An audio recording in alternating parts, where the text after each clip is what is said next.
Have you ever had that feeling, you know the one, that little nagging voice in the back of your head that says, no matter how hard you try or what you achieve, you're still, somehow, not enough?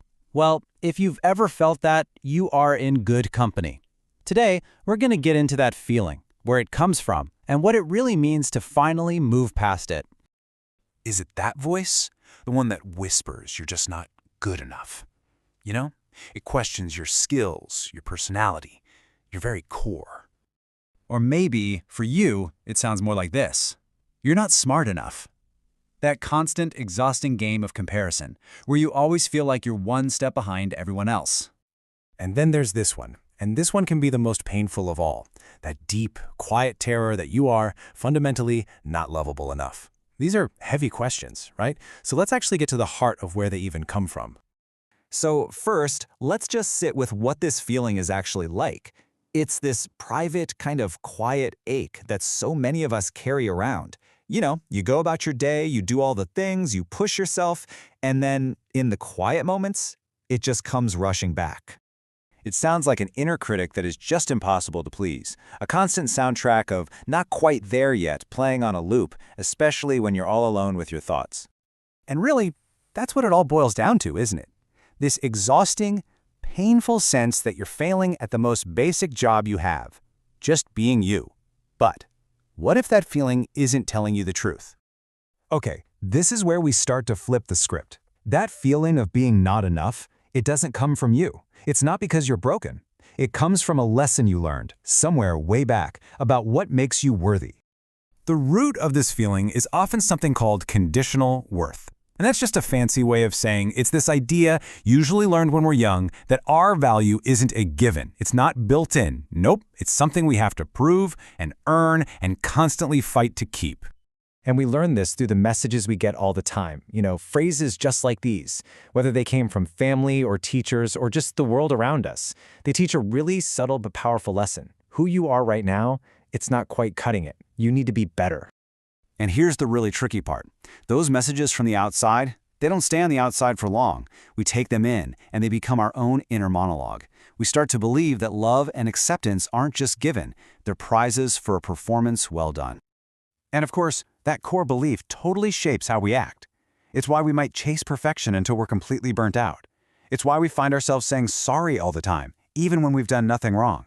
And it's why we're so terrified to ask for help, because we're afraid we're just going to be a burden. Okay, so if that's the lie that we've learned, what's the truth?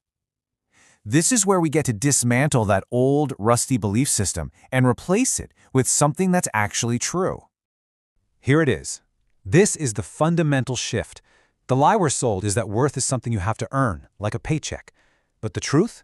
Your worth was never, ever in question. You were always enough, right from the very start. I want you to just let that sink in for a second. The feeling is real, absolutely, but the reason for the feeling is not. You feel not enough because it's a wound. It's an echo from a time when someone, maybe without even meaning to, taught you that love was something you had to win. And living this way, constantly performing and proving and trying so hard, my gosh, it is utterly exhausting, isn't it? Deep down, there is a part of you that is so tired, a part that is just begging to rest. And what does that tired part of you really want? It doesn't want the stronger, smarter, fixed version of you. It's not waiting for you to become perfect. It just wants you, exactly as you are in this very moment. So where do we go from here? If this whole feeling is based on a lie, then healing isn't about becoming someone new. It's actually about remembering a truth you were forced to forget. I want you to really just consider these questions for a moment. What if you're not actually behind in life? What if you're not failing at all? What if that whole story is just that, a story? One you were taught, but one you can choose to stop believing.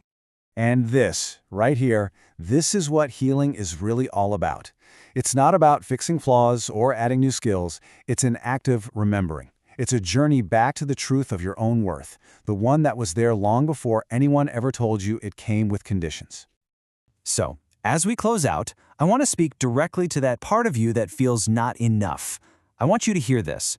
You are not too much. Your big feelings, your needs, your unique personality, they're not a burden. And you are not too little. You don't have to be louder or more successful or anything else to deserve your space in this world. You are exactly the right size. And please hear me on this one. You are not broken. You're not a problem to be solved or a project to be fixed. You are a whole person, right now. You are simply a human being, doing your best to navigate a really complicated world. And you carry a heart that has survived so much more than anyone on the outside could possibly know.